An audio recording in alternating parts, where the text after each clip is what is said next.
What is going on? I want to welcome you from half court. Today, I am Sean Murphy, joined by not only one of my favorite people in the Piston space, but just one of my favorite people, period.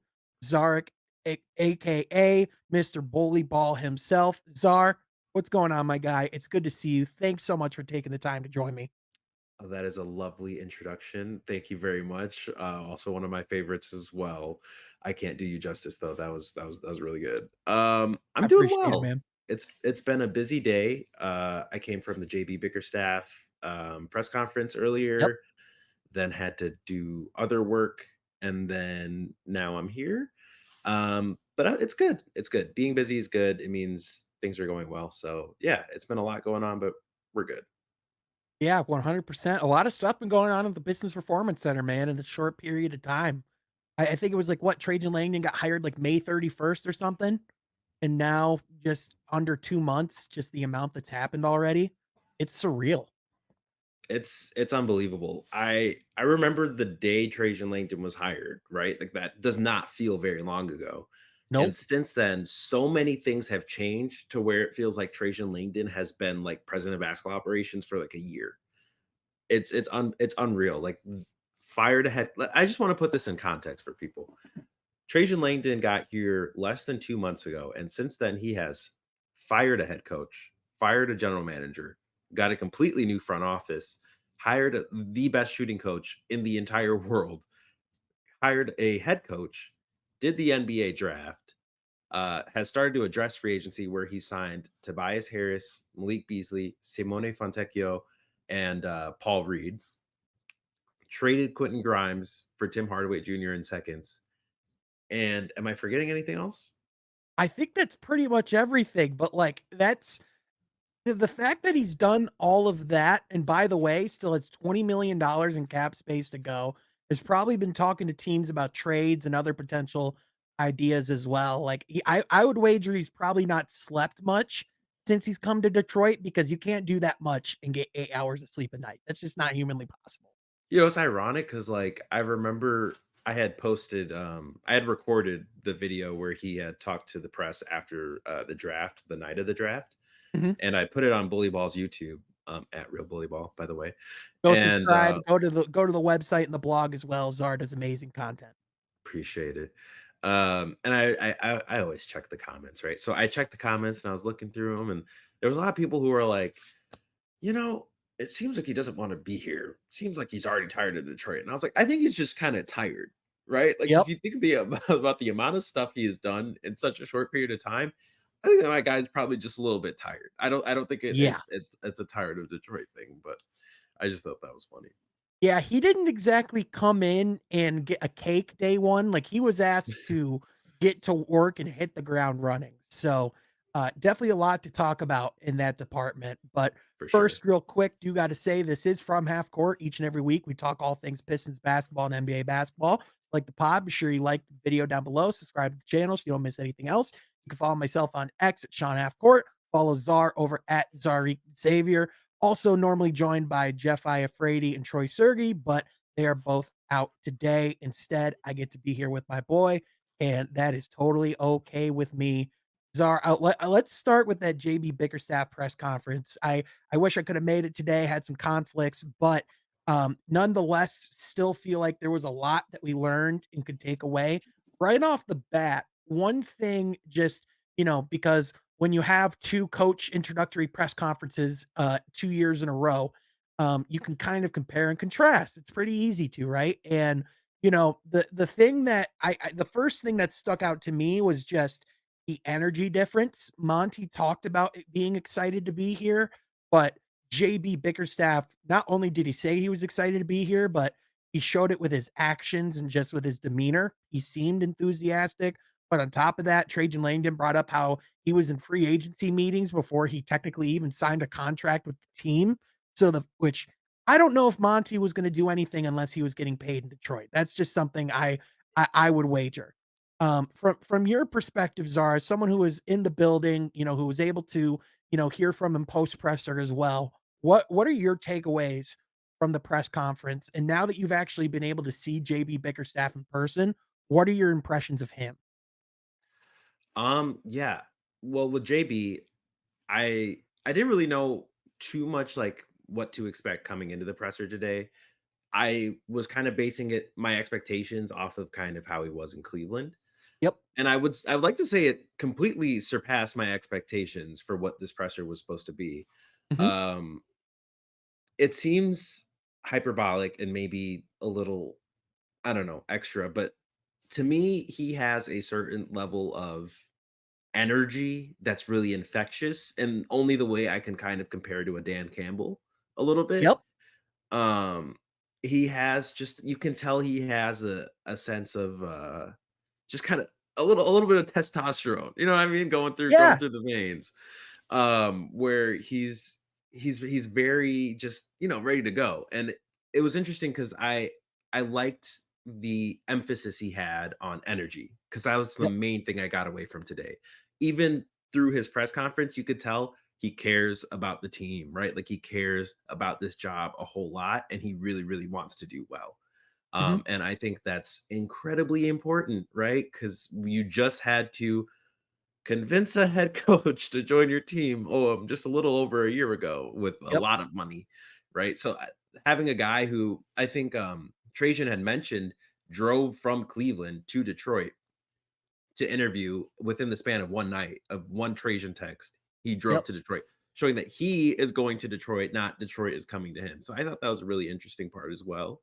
Mhm. But I overall, I was very impressed with how he sees the roster. He clearly did his homework. I mean, it's not too hard to do your homework when you're going to a conference rival. He does play Cleveland 4 times, or does play Detroit 4 times a year. We'll be playing Cleveland 4 times a year now. Yep. He's he's someone who I really just came away liking a lot more, even though, like, I'm, trying to be objective as a media member and everything like that, but it's hard not to like the guy. Yep. He's very, very likable, and, I really, really liked just his overall emphasis on strategy. He mentioned numbers, which was something we haven't heard in quite a long time. Yep. Um, There's that and pretty he infamous analytics quote from the beginning of training camp from Monty where Yeah. he's like, "I don't really do or get analytics." I was like, "Okay."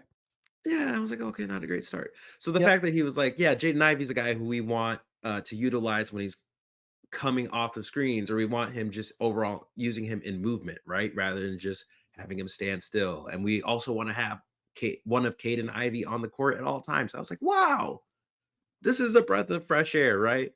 Yep. Um, the emphasis on defense I thought was really interesting. He drew it back to the '04 Pistons and their emphasis on defense as well, which is, easy cookie points for Detroit fans. Yeah. But I was very impressed overall. I really liked his energy. I loved his enthusiasm. I loved the emphasis on culture. I think that's I think if you have a culture, you have a chance at sustainability, right? Yep. Because if you don't have culture and you just have talent, it's not really going to get you anywhere long term. Having a culture, I mean, we make fun of heat culture and all that stuff, but it has gotten them to this point, right? Where they 1000%. even even if they have kind of an underwhelming roster this year, you still have to take them seriously because of their culture. They Yep. attract free agents, yes, because they're Miami, but also because of their culture. Like what you see with, the Lakers kind of right now is your location, yes, does play a factor, but it's not going to be the only factor when it comes to people wanting to come to your team. Yep. So I think building a culture is going to be really, really important this year. And I think Why the JB is the Knicks perfect suddenly guy for it. became an attractive Yeah. franchise to go to again is because their culture has become infectious to be a part of over the last few years. Yeah, it's not like New York all of a sudden is just like a really big city, right? Like it's always been a big city, but they Yep. struggled with culture. And now they've got a culture that has led them to being considered one of the contenders in the Eastern Conference. So yeah, I was really impressed. Yeah, I was too. I think the big thing as well is showcasing his understanding about player development, talking about both the importance of players having to earn their minutes, but also talking about the like differentiating when you keep players on the court and when let them play through mistakes, talking about when they're making the right mistakes, when they're over rotating too hard, when they, jump a little too quick and make a foul, when they're trying to get the pass to an open teammate. Like he has a very clear understanding for what it means to do player development. And, not only is it something that he has a track record of, we know that it's something he can do. It's something that he seems eager to do, something that he loves to do. And that's what's impressed me about him thus far. Yeah, I think that that word eager, like he seemed eager to get to work. Like even Yep. I saw people in the comments when I had posted about the JB thing is like, "Yeah, I feel ready to suit up and I'm not even playing for the team, right? So it was kind of that eagerness that really translated. I thought he was just I thought he was his energy was just really infectious. Like I know I Yep. already said it, but like there's just a certain level of he emphasized like positivity, right? Like we want a positive Yep. locker room and things like that. It's infectious and it leads to winning, right? And it's been a long time since it really felt positive. I'm glad that the Pistons are focusing on that because, man, this is even though this is such a serious business with a lot of money involved that gets very intense very quickly, especially when you're not putting up results.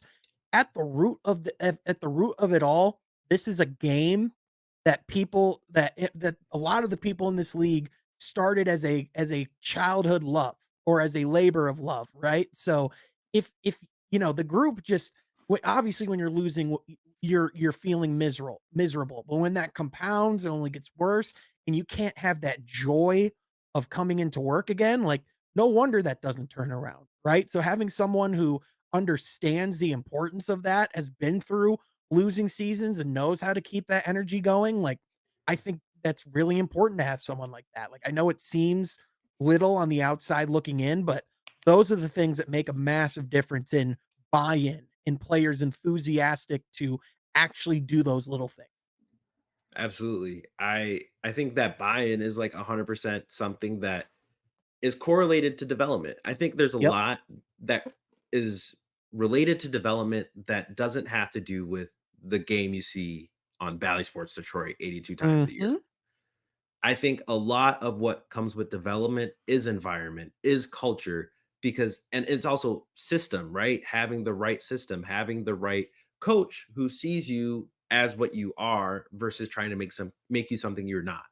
Yep. And I think a lot of that plays a role. Like there's guys who are considered bust that maybe just weren't on the right team or in the right environment. So I think building that environment where people can really feel comfortable, can really find their strengths, hide their weaknesses, things like that, where it's a camaraderie. Players play for each other and not for themselves. It leads to a better on-court product. And I think Yep. once that starts happening is when the wins, start happening. I think last year was a really interesting experiment if you just look at it as kind of a soul thing, right? Yep. You pay a head coach record-breaking money that didn't want to come to your team, that just got fired. How's that gonna go? You know? Mhm. I think you see how that experiment went. I think you can also see kind of roster construction, consistently only betting on internal development. How does that experiment go? It didn't go really well. Yep. Also when it comes to spacing, oh, guys will develop a three-point shot or having guys who are your only three-point shooters also consistently be guys who miss a lot of time in a lot of different seasons, right? Like Alec Burks, like a Boyan, um, even an Isaiah Livers who struggled with getting minutes. We everybody here likes Isaiah Livers, but at the same time, you can't solely bank on Isaiah Livers being healthy Yep. to provide you floor spacing.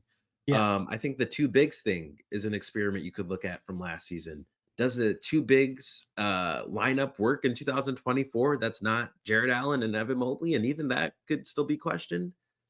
No, not really. You have to have a system in place where you can have two bigs while also having a dynamic 1, 2, and 3 that can also space the floor, right? Like even if you look at a Giannis and Brook Lopez, that works, but it also works because you have Damian Lillard, previously Malik Beasley and Chris Middleton, or you Yep. have now Jaron Jackson and maybe Zach Edey. That works because you have Desmond Bain. That works because you have a Luke Kennard. That works because you have John Morant. So and it's not to say Isaiah Stewart. I honestly think Isaiah Stewart and Jalen Duren could have worked as a duo in the front court. I think they could have Yep. had they actually been given a real chance. And I don't think they were given a real chance.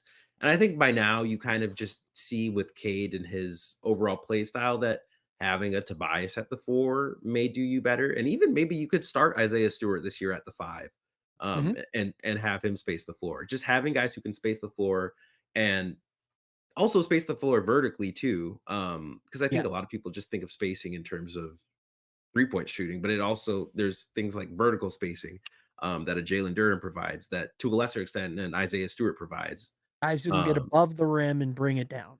yes, he can Stewart is one of those guys who can provide both vertical and outside spacing as well. So I think it's just a thing of you experimented last year. Granted, it wasn't this same organization basically in terms of basketball, right? We have completely different people running things on the basketball side. But Mhm. if you just look at that as an experiment, okay, this happened, this didn't work. Now you kind of know what your controls are. Okay, we want to keep these things. We want to, we want to keep these things. And then we also know what doesn't work. So we're going to get rid of these things. So I think how this offseason has gone so far, how JB described Detroit Pistons culture and all these other things is a perfect way of kind of balancing what happened last year in that experiment. It's Yep. using the other side of the spectrum. So I was really impressed. Yeah, me too. And it seems like there's genuine unification between that front office and coaching staff. I mean, obviously they're, you can't really tell what's really going on behind the scenes, but you can get a vibe from the way that things are presented. And even last year's press conference, there was kind of some tension between ownership and, seemingly Troy and maybe even Monty a little bit. Like this is a press conference that was all laughs, all smiles, that was, excited about where the future is going. And it was also balanced with, I think, setting and managing expectations of saying, the goal isn't set on win of saying we're going to win this many games this year. I believe what he had said was our goal is by February, you tune in and there's a brand of basketball that you fall in love with that you can say, this is Pistons basketball. And I think honestly, if that is something that they can establish this season, I think that's a success. It's a major success. I mean, honestly, you can look at any Pistons team from I mean, I don't know, you pick a year. When's the last time you looked at a Pistons team and went, "Yeah, this is Detroit Pistons basketball." I personally can't say it. Like, even I loved the Blake years. Mhm, Can I say Blake Griffin was necessarily Detroit Pistons basketball, quote unquote? Not really, right? mhm, I can't say that was a specific brand of basketball. That was a player who I mean, we can say he's a Hall of Famer, right? He's yeah. likely a Hall of Famer. A You Hall could of maybe Fame even player. argue it's been since, like, 2007. Yeah. Yeah. That was a Hall of Fame player having his best year. So I think, yeah, like since 2007, there hasn't really been a time where you could be like, okay, yeah, this is Detroit Pistons basketball. I think the closest thing was probably that 2015-16 team. I would agree. Yep, Um, but even then, they didn't really get to fully reach their ceiling. And they didn't really, as a result, they didn't really get to form that identity. So I really hope for JB, for Detroit Pistons fans, and for this team that they're able to, establish that identity because I think that's going to be huge for them. yeah, 100%. And again, with Bickerstaff, he has that experience of not only taking over and doing that in Cleveland, but he has experience of taking over and, doing well in Memphis too. So it's pretty surprising for someone who's been around as long as he has that this is his first opportunity to actually get the job from the get-go as the guy day one instead of actually having to take over. Like I think that shocks me, quite frankly, with his resume.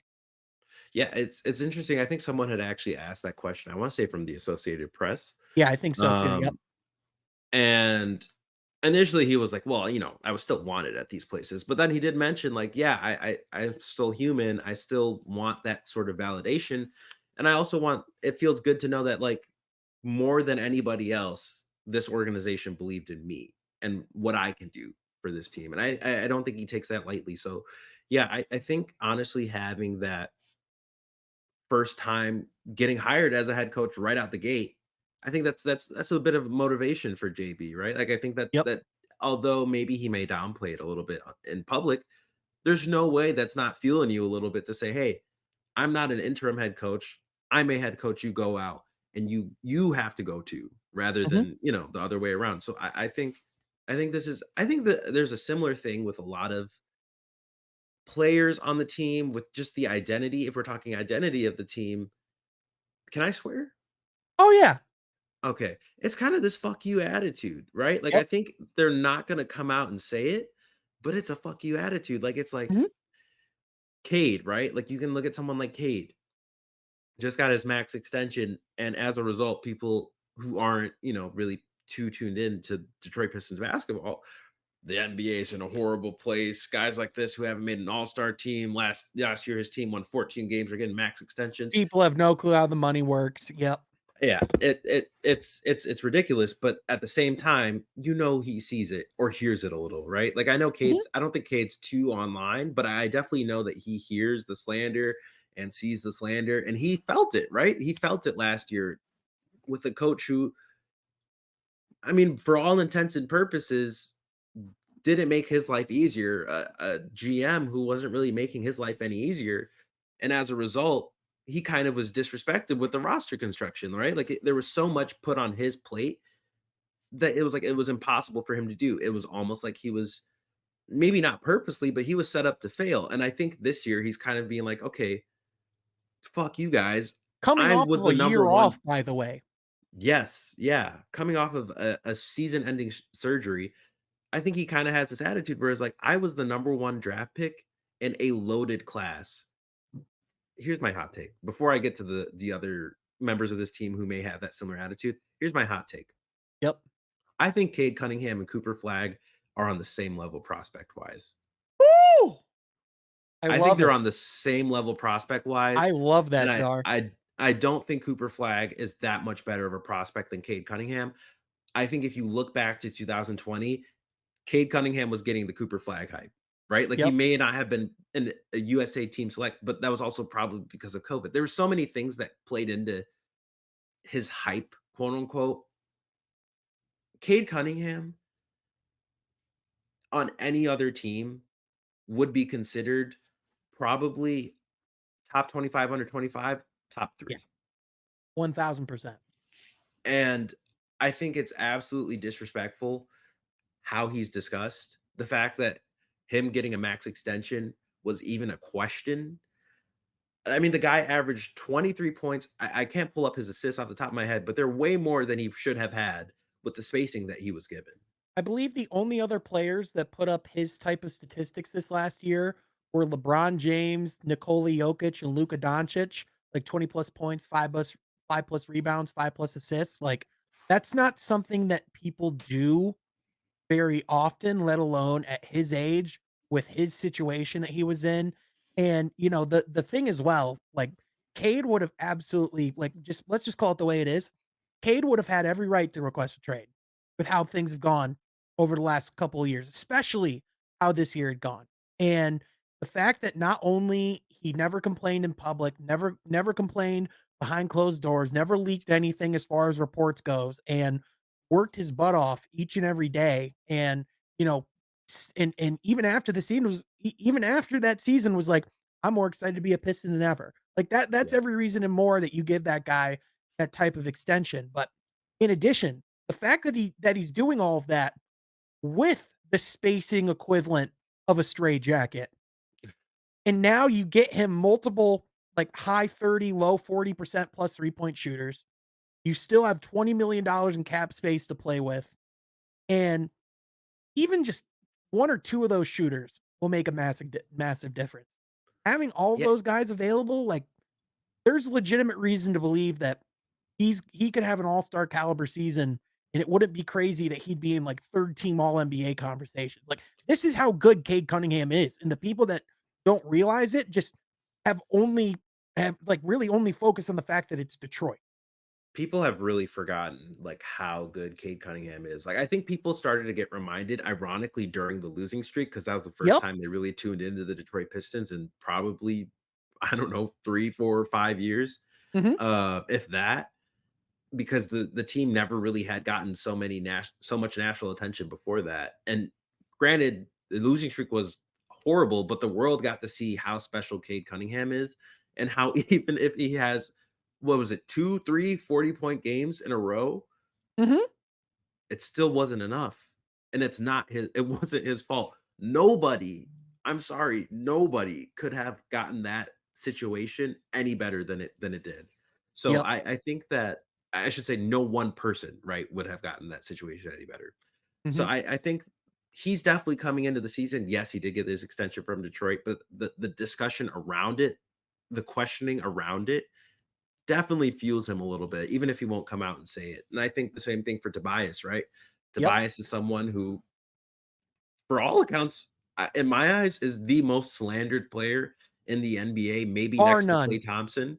Can I just And say even then, the yeah, the discourse around and sorry to interrupt, but the discourse around Tobias Harris has gone way too far. I mean, first of all, the contract was not his fault. That was the contract that was offered by the Philadelphia 76ers. They were the one that gave him the max over Jimmy Butler. And just because he's not Jimmy Butler doesn't mean he's a high quality NBA player, let alone a quality starter. And the other thing as well is I know he didn't play well in the playoffs, but if you're going to sit here and tell me with a straight face that Philly's playoff issues are because of Tobias Harris and not because of the stars that they've had issues with over the years, like Joel Embiid not being able to stay healthy, Ben Simmons with some of the most historic choking we've seen in the playoffs ever, James Harden, not exactly being the greatest version of James Harden they needed. The, I yes, Tobias Harris was not a max level player. But is he a max level player in Detroit? No. He is 2 years, $52 million, and by the end of his time, will probably be your 3rd or 4th option. For that, Tobias Harris is a perfect player to have in that position. Not only that, by all accounts, one of the most respected guys in the league, just as far as a human being. When you have a person who wants to come back to Detroit, even after the historic streak you had, not just because of the money that you're offering him, but because he has ties to the community. He loves that city and wants to go back. Like that's something you don't take lightly either. And he was good in his time in Detroit. he was good, and I think that time in Detroit is also something that's worth talking about as well. Like the fact that someone who was already here wants Yep. to come back here says a lot, right? And I think also the fact that, let's be honest, right? Detroit's not a huge free agent market, and It's I not. that just by nature, right? Like they never really were. But also now we talk about culture and guys wanting to come here, not necessarily the most desirable situation on the outside, at Mhm. least as far as it went this year, right? Like where you're going to a team that had the worst losing streak, and like a lot of discussions were had about how it's run. Now it's run by new people, and you get someone like Tobias. I think that's really we're gonna probably hit on this a couple more times. Culture, right? Like Yep. that establishes a culture, but I think he definitely has that fuck you attitude where it's like, I am sick of hearing my name being used as an insult. Yep. I am sick of having everyone tell me like how terrible I am while I'm still averaging good points as a third option on a contender. Mhm. I I'm really eager to prove everyone wrong and say, "Hey, you forgot about how good I am because of your hatred. If you hated my contract, that sucks. Hate your front office, don't hate me." And I think that's Yep. kind of the mentality he has coming into the season. It's that fuck you attitude, right? And then same for JB, coming from Cleveland, where he was pushed out, and the same day he was pushed out, you start hearing about like all this stuff with the locker room and everything like that. Before he was even pushed out, there were articles that came out before the 4th quarter was even done of their Yeah. final game in Boston. And by the way, even with a healthy Donovan Mitchell, JB Bickerstaff could have been prime Phil Jackson in that series. They weren't beating Boston. No. And I think like, yes, maybe he did. I wouldn't say I had kind of tweeted this previously, and I don't want to say he lost the locker room. I more so would say like he just grew out of it. They Yep. grew out of, like there was just a certain point where like it His just didn't voice mesh didn't like how have it the used to. same impact anymore, and they Yeah, needed a new one. And I'm sorry, like, you could be the greatest coach ever, and, like, sometimes that just happens, right? Like, it Yep. just happens where guys kind of are like, they've heard you for a long time, and now they not hearing you anymore. So, Mhm. I think he has that eagerness and that hunger to prove everyone wrong too. So I think organizationally, there's a desire to prove people wrong. Like, I know Trajan probably does as well. Yep. You know, he's someone who started as, um he started in the G League. He had spent time in the G League, and now he's coming to Detroit, where upon arrival, people are already questioning everything he does because of the previous regime. So he's like, "Hey, I'm my own guy. I have my own plan. Watch this." Right. And Yep. I think he had mentioned how proud he was of his front office and everything they've accomplished in such a short period of time that, like, yeah, I think maybe he's not going to come out and say it, but like, there's this eagerness to prove everyone, like, hey, like, yes, this was a bad team last year, but have some faith in me, right? Like, Yep. give me some credit. And I think there's that shared mentality that really is gonna, if they do improve this season, it's going to be because of that, right? It's gonna be Yeah. because of that hunger and that innate desire to kind of spite everyone and be like, hey, I'm better than what you give me credit for, and I'm tired of hearing the disrespect. Even Tim Hardaway Jr., a guy who was Yeah, just the yeah, 3rd leading scorer on a team that just made the finals, had some slight injury issues, and then, went on a shooting slump, was all of a sudden called a liability in Dallas. Like, "Okay, fine, you don't want me? Let me go prove it somewhere else." And, going back where, again, someone who probably, not sure if he would have chosen, Detroit if it was free agency, but clearly with his playing days at the U of M back in the day, seems excited about being able to go back home, you know what I mean? So I think in yeah, that sense too, like you have like you said, you have multiple players that want to, to prove themselves and to prove, like who they are. When you have that, top down in the organization, that is something that can push things forward. You brought up the Dan Campbell comparison earlier. Like I think, those are kind of all the when you are looking at those parallels, like those are kind of the recipes that you do look at of, potential success. So not saying that like this is like definitively like yeah, everything's fixed, but just yeah, to say if you are looking for what are the encouraging signs you want to see for a franchise that's getting resuscitated, those are the early signs you want to look for. yeah. I don't want to make it seem like I'm sipping the Kool-Aid or something, right? Right, Like, right, for sure. obviously, when I say improvement, I mean like they can win 30 to 35 games, right? Like, 100%. Like even winning 28 games, doubling their win total would be a huge win. yeah, Getting to 25 wins would even be an improvement over where they were. yeah, So when we talk about the expectations, they're still not high. Don't get me wrong, but yeah, it seems like there's adults in the room who know how to get to the path, and that's yeah. something that we just didn't have a few months ago. Yeah, like they said steps a lot. They said they don't want to skip steps, and I think steps means, yes, we're not expecting to go from worst to first, right? But that doesn't mean going from worst to maybe 10th Yep. isn't worth, noting, and isn't a notable part of growth. That's not a notable improvement because it is.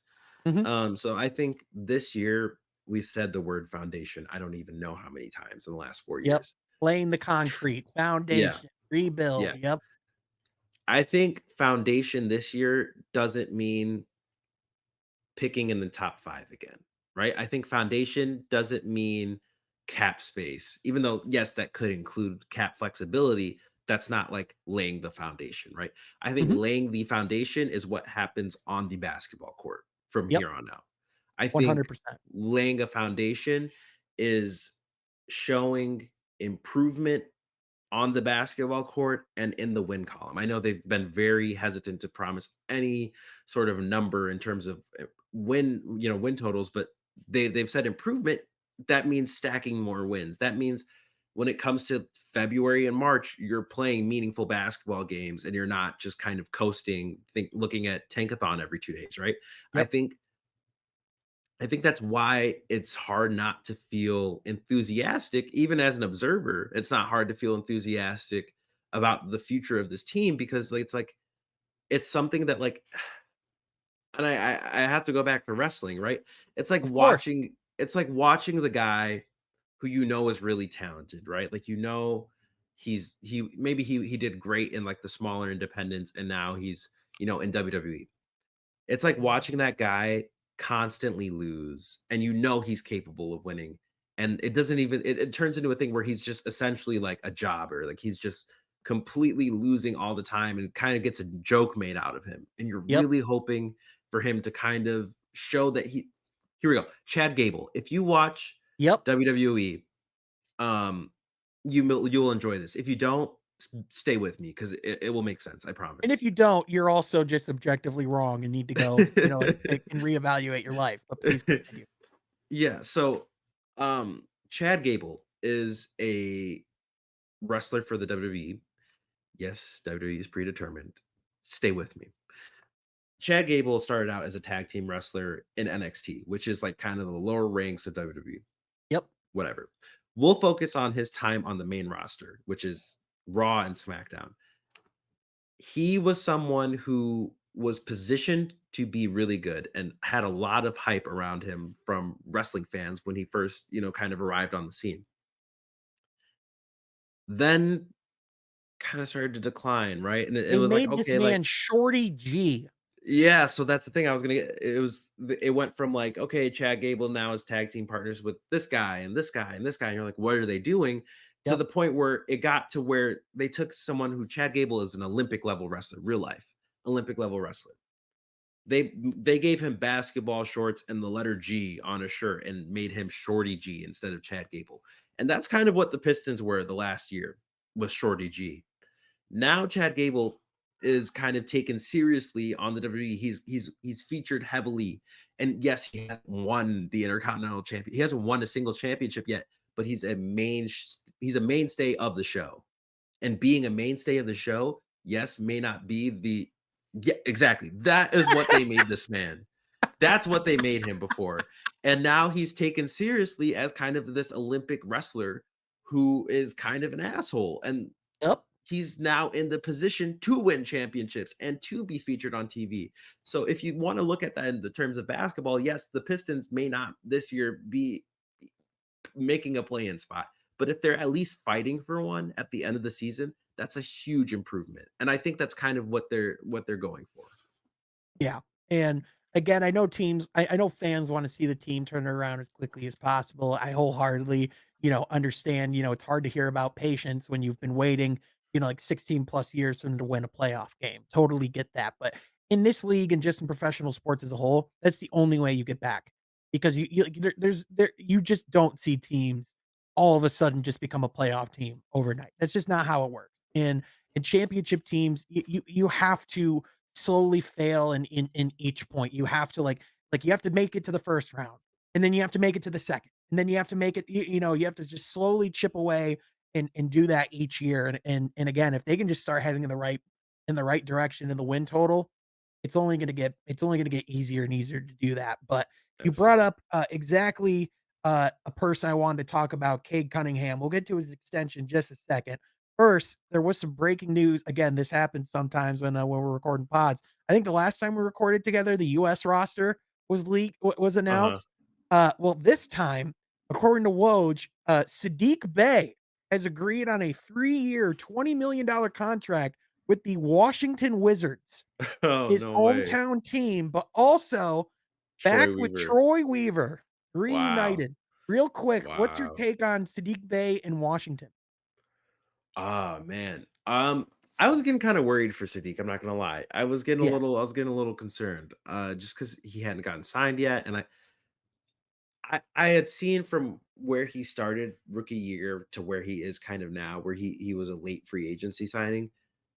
It kind of stings a little, right? Because even Yep. though he's not a Detroit Piston or whatever, I always liked Sadiq the prospect. And I thought he would pan out a lot better than he did.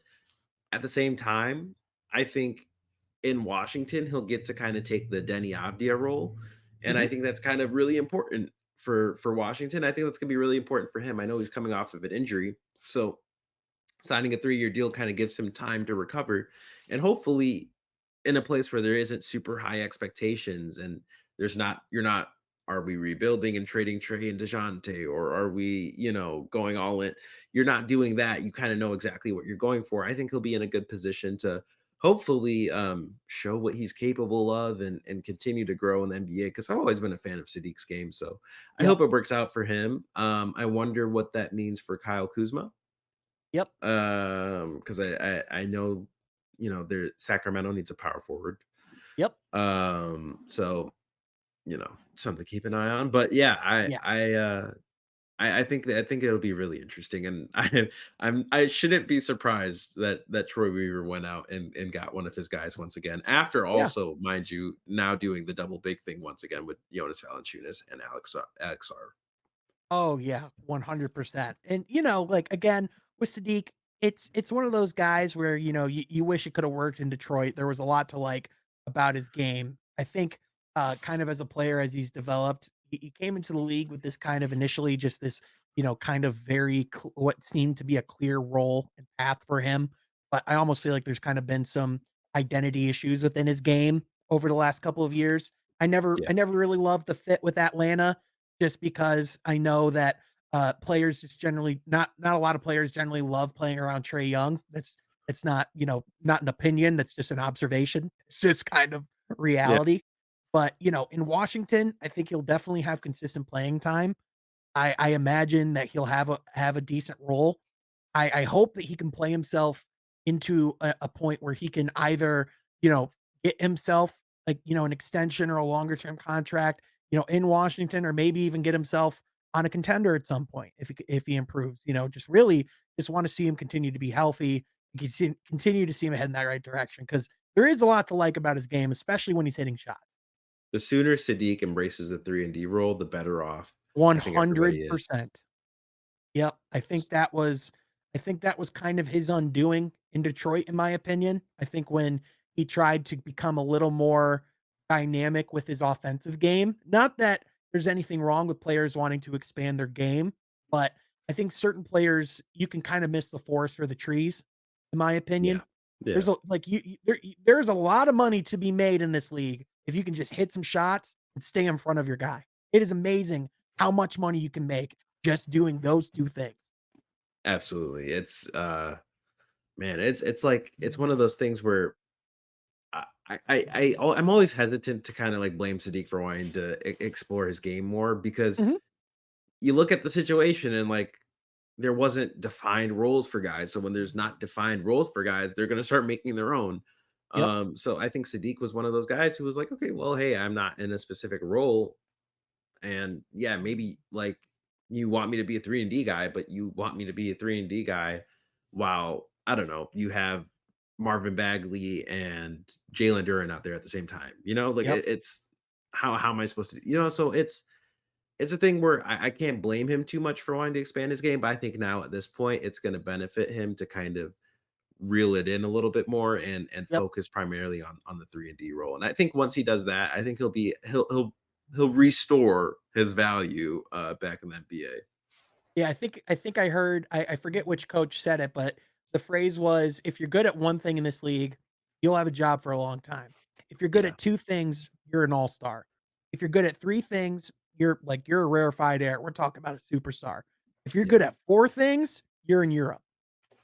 Like, that's that's the that's really the mantra is like, the guys who know who they are and, just embrace that, like, day 1.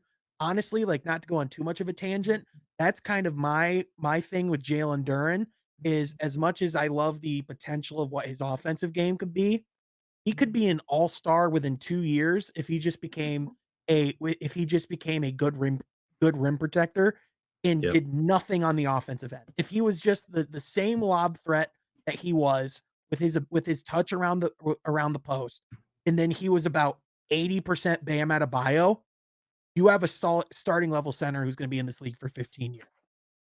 I think it's one thing that like we've been talking about a lot is like, oh, if Asar's 3 point shot gets around, then like this Mhm. team ceiling really changes.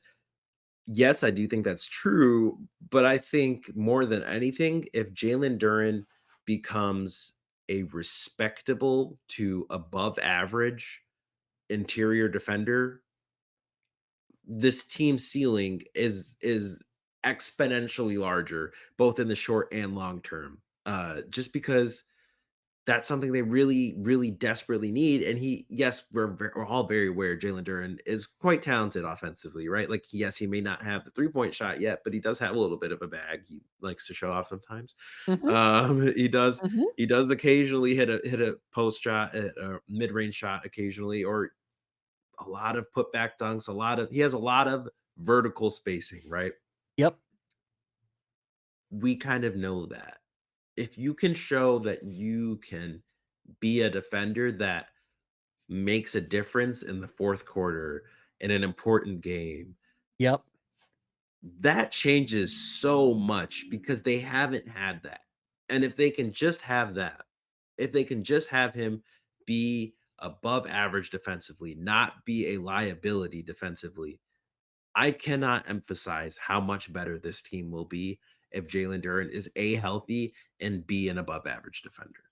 I know people looked at this I know people remember this last season and just think of it doom and gloom from beginning to end, but people forget those first 3 games.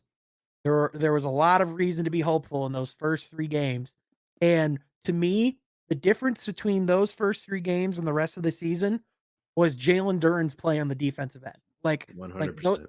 those 3 games, he was locked in, he was looking as good as anybody. Once he started dealing with those, like, slight injury issues, and I think kinda got out of that rhythm that he was in, that he just never recovered and was that same guy on that end of the ball. And and granted, part of the problem with the roster was it was too reliant on guys like him to be Yeah. ready for that day one. I mean, for heaven's sake, he's still 20 years old. This is a guy who still isn't 21 yet. It's terrifying. I mean, And I'm he's 22 and he makes me feel old. like you're a young dude, and he's 2 years younger than you. You know what I It's mean? Like, crazy. It's crazy. yeah, man, it is nuts. This man was literally not alive when LeBron was drafted in the league. So, like It's there's nuts. still so much upside there, and there is still, a lot of room for that runway. But again, when you talk about the importance of like development and those like next steps, again, I know people want to see, like Jalen Duren, like with like a jump shot beyond the arc or handles and things like that, all those flashy things that you want to see your superstar players have. But again, in this league, it is the simple things. It is those little, like, if you can be a superstar at your role, as cheesy as that sounds, that truly can change a team. 100%. Yeah. Now, real quick, you brought up Beasley earlier. Am I crazy to think that that might be one of, if not the best contract in the offseason, like NBA wide? Like, as far as what Detroit got, what they're paying him, and they still maintain flexibility going forward, like, am I crazy to I think that? I don't think that's crazy at all. I actually had saw a tweet from someone who's not even closely related to the Pistons. I believe is a reporter said Malik Beasley was the second best value signing made during NBA free agency thus far. And I mean, it's hard to say like that's untrue. I mean, Malik Mhm. Beasley is someone who, I mean, if you were to just tell me, okay, what would you think Malik Beasley would get in the open market? 10 to 14 million dollars, I feel like is pretty reasonable. And I think getting Malik Beasley on your team for what was it, 6 million? Yep. $6 million is unreal value, right? And I think, yes, he's not an all-star, but you want to talk about superstar in your role. That's someone who can definitely be a superstar in their role, right? Like Mhm. amazing three-point shooter, right? Like cannot understate how reliable he is from three-point. And he's also a really available three-point shooter. He plays a Yep. lot of games. I know everybody's probably been beaten to death with the availability thing, but it's really important. This And team you has traded for 2 constant. guys who either couldn't play or can't play, Yeah, and then you get 3 guys who all played high 70 plus games over the last couple of years, like, that is not nothing. Because not only is it guys who are available, but there's a correlation of passion in the amount of minutes you're on the court as well. yeah, Just saying, like, certain guys work harder to get back than others. Let's just call it the way it is. for sure. And I think also like, age definitely plays a factor as well. I think Yep. Boyan's a little on the older side, so you just might not be able to do it anymore. And I think Yeah. that's fine, right? But I think having someone like Malik Beasley on your team, rate like okay, let's look at it this way. Last year, what was your starting 5 and what was your bench 5? Starting 5 to start the year, Cade Cunningham, Killian Hayes, Asar Thompson, Isaiah Stewart, Jalen Duren. Then your bench 5 it was supposed to be Monte Morris, but it was Jaden Ivey, Alec Burks, Isaiah Livers didn't start. Who was the backup 3 on this team Oh, man. So, initially, they last year? so they brought in Kevin Knox about a month into the season, and he kind of Night 1 became though. night 1. Man, that's I would have to pull up the roster. That's the other thing that's difficult, though, is I might not even remember just looking at the I roster because I they don't had know if I 4 can. they had almost 40 players on the team last year. Yeah, because it was supposed to be Livers, but he was injured at the beginning of Yep. last season, so I'm really drawing a blank on Yeah, who was the me backup. too. But, like, okay, and then But backup that 4, almost says it in Bagley. itself, though. You know what I'm saying? That almost says Yeah, it in itself. exactly. So, I think going from that to now this year having Cade, Beasley, Fontecchio, Tobias, Duran, you have Tim Hardaway Jr., you still have Jaden Ivey, you have now, Asar Thompson, you have Paul Reed as well. Uh, Yep, I don't know if I already said Isaiah Stewart, but you still have Isaiah Stewart. And then you also you have a lot of talent on your team, but you also have more than 2 floor spacers who can shoot the ball. yep, Right? Like, I cannot emphasize how important that is. Because yep. if this was last season, and even if we were just looking at the Pistons offseason in a vacuum and we could pick 2 people just to keep on the team, it would probably, looking at how things have gone, Tim Hardaway Jr. and, like, I guess Tobias, and that would probably be it Yep. as far as floor spacers. Now you have Fontecchio. Now you have Beasley. Now you have Tobias. Now you have a Tim Hardaway. That's 4 people, right? You've already doubled the amount of people who can be considered sharpshooters on your team. Another good contract, by the way. Simone for 2 years, Oh, 16. insane contract. Yeah. Like, when I saw that, I had a double take because I thought it was at least gonna be, like, something like 4 years, 64 or something, you know? I thought, like, it might have seemed excessive, but I thought he might have possibly earned it too, but, I mean, he might not even be their 6th man guaranteed day 1, whereas at the trade deadline, if he wasn't starting, we were screwed. Yeah. I think I can't believe the value of his signing, first of all. Like, I Yep. think I remember having a discussion with, I think some members of the Pistons media. I can't remember. I think it was exit interviews, Yeah. and we were saying like, "Oh, where do you think Simone is going to end up like as the highest paid Piston next year?" And I was like, third.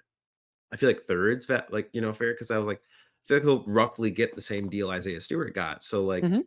I would say Cade. I did say Tobias at the time. I was like Cade, Tobias.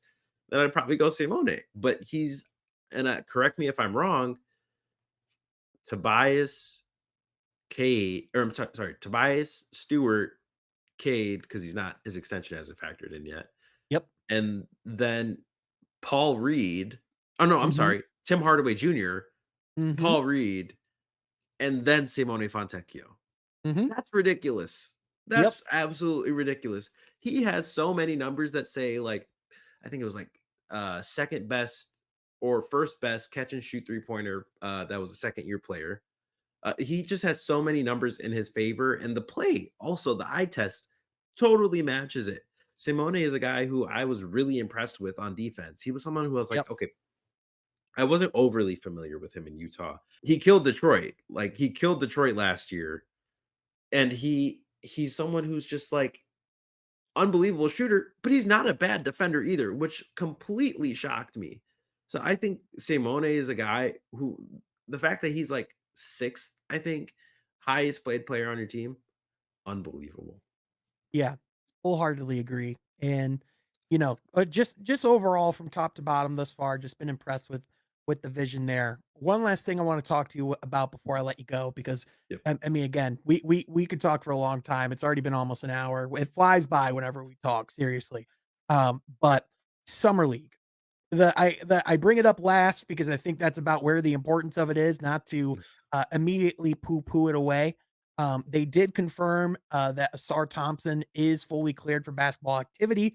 They just took the precautious road Yep. with summer league, which in my opinion makes a lot of sense.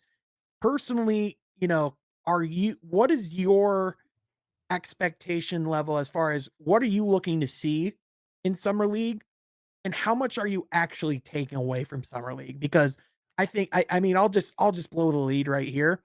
This might be the least I'll look into summer league in my time watching or covering the Pistons, but I don't think that means you can't take anything away from it, you know? Yeah, I think it's interesting, right? Because like I just turned 22 years old. What's today? The 9th or 10th? Yep. 4 days ago, I turned 22, right? So for the 22 years I've been alive, I want to say I started paying attention to summer league uh for about 7 of them. And for 7 of them, not all 7 of them, I totally paid attention, and I think really when the Pistons rebuild fully started, kind of also aligned when I really started to take just overall being an NBA observer and taking basketball a lot more seriously. I think it kind of aligned with the similar timeline, so I started watching a lot more summer league. Obviously, not just Pistons. I watch pretty much every summer league game. I was watching the Grizzlies Jazz game last night, which was Yep. electric, by the way. Yep. But it's something that I've kind of learned isn't that serious. But when I started, I took it very seriously. Yeah. I was getting pissed at rotations. I was getting pissed at Tyler Cook. I was getting pissed. It was just I would get pissed at like coaching.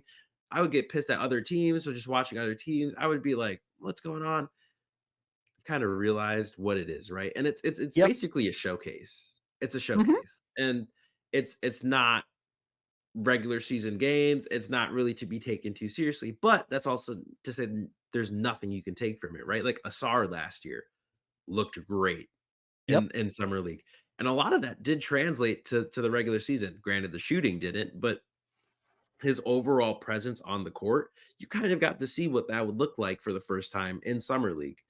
So I think although it is not completely indicative, i.e. Victor Wembanyama last year, right? It's not completely indicative of how someone's rookie season or career is going to go. I think it's definitely a good look into where they are at this current moment in terms of their development. Yep. By night 1 of the regular season, a lot may change, but at the same time, there's still a blueprint of kind of what is right now. Because I think with the draft, a lot of things become hypotheticals and they become numbers and they become discussions rather than what actually is on the court.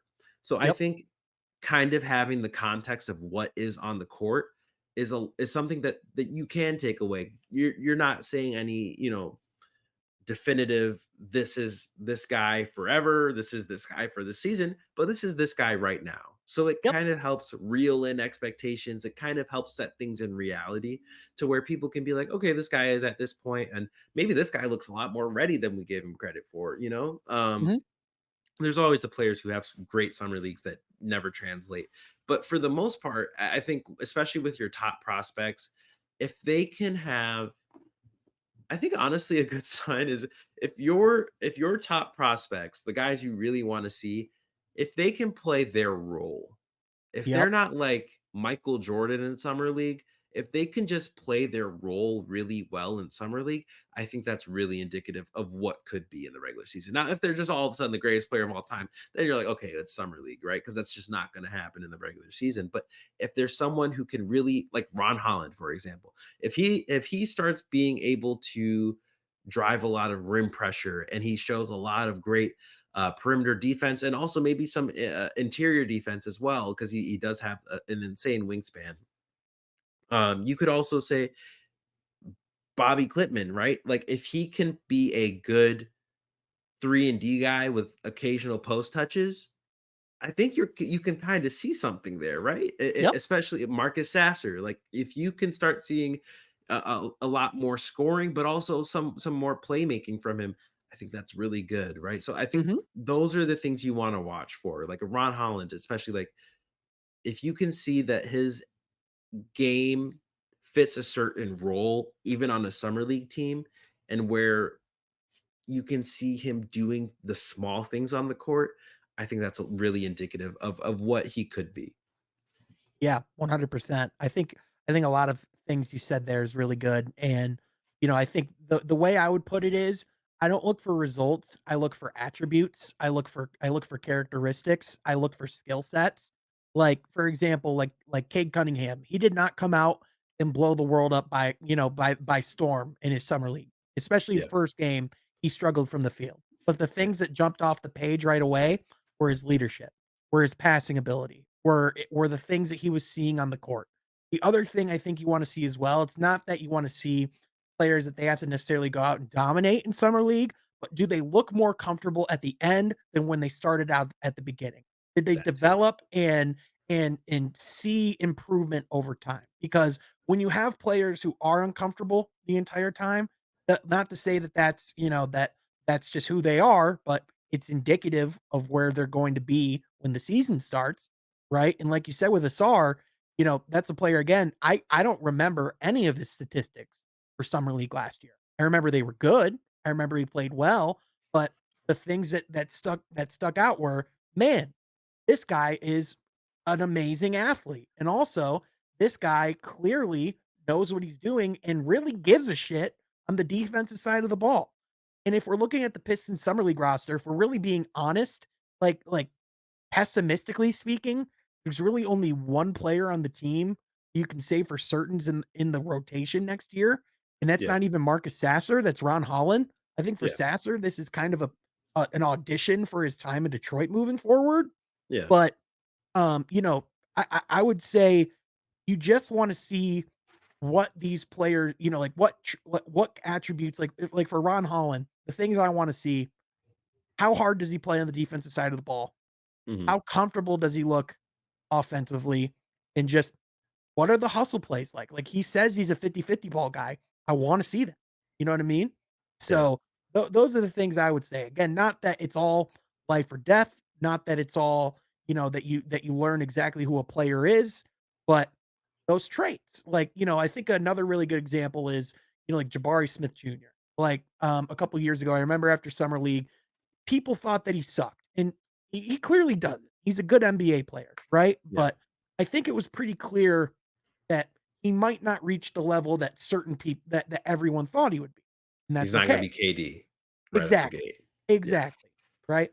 But but it is again like I think there's a lot you can learn about who they are, as players and as people. And again, not that can't change, but right, I think it can give you a decent inkling of what you're getting. You know what I'm saying? for sure. I think, I think Asar is a perfect example. I think even the improvement Jabari showed last year was a good example as Yeah. well, like, comparing that to his rookie year. I remember the game against the Pistons, he was talking cash shit, and he looked really confident, and that was night and day compared to where he was the year before. So I think, yeah, it's like you could see that maybe with a Marcus Sasser this year, even though, like, he did have a 40 ball last year, so, you know, but, Mhm. um, He might I go out think and get a he 40 ball in every game this year. yeah, so I think honestly, like confidence, looking at the guys who are returning to summer league, and confidence by the end of summer league for the guys who are first time rookies or first time in summer league. I think that's something to really watch for, and I think that's really indicative of what could be. Mhm. And I know this draft class as a whole has been talked upon, just lowly because there isn't those players that pop out day one Yeah, as, potential superstars or guys who are going to change the league day one. But that yeah, doesn't mean there aren't going to be damn good basketball players and people who are going to be all-star caliber at some point. absolutely, So yeah, you will see players who will make names for themselves this summer league, even if it won't be the same as other years. But for sure, but Zard, for real, man, thank you so much for taking the time and coming on the pod. I seriously love having you. We'll have to do this. We'll have to do this again soon before the season starts. for Where sure. can people find your work and what you're doing? Yeah, so I run Bully Ball. It is a media outlet where we talk about sports and we also cover sports as well. We try to thread the needle between entertaining and also kind of informing you guys about like the humanity side of everything, right? Like my most proud story I've ever done was this year with a kid named Ezekiel who came to visit the Detroit Pistons. That was an awesome story. Thank you. Yeah, and by the way, update on them is, they when I had done the story, they were unhoused and living in a shelter. They've now secured an apartment, Oh, which wow.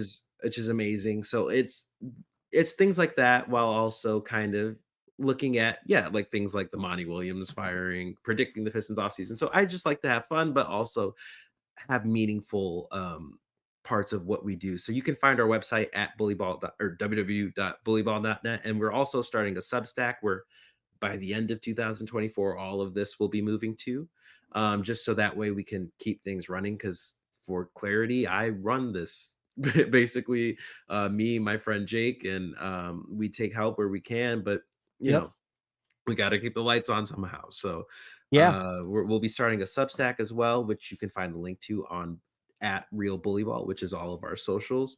Mhm. Yeah, I do a lot, man of many hats. I do Yep. photography as well, photography, videography. All of my Pistons photography is on my Instagram and Bully Ball's Instagram at Zariq Xavier at Real Bully Ball, and I think that covers all my bases. Oh, I'll have something up this weekend, rather written or video piece. I'll have something about just overall my thoughts on Pistons off season and JB Bickerstaff and all that fun stuff. So keep an eye out. Yeah, definitely follow Bully Ball and the work that they're doing, not just for great photography, for great media from that side, but also great articles, great intel. SAR does just about everything in the basketball media space. This guy's seriously a killer. Again, dude, thank you so much for joining. Absolute got nothing but love for you. And thank you to everyone for listening and joining this episode. If you liked it, be sure you like down low and also subscribe to the channel because we'll have plenty of content coming up this off season as well. You also want to follow myself at Sean Halfcourt for any news updates as well as any live tweeting of press conferences, all that type of stuff. But that's going to do it for today. Thank you so much for listening. We'll catch you guys next time from Half Court.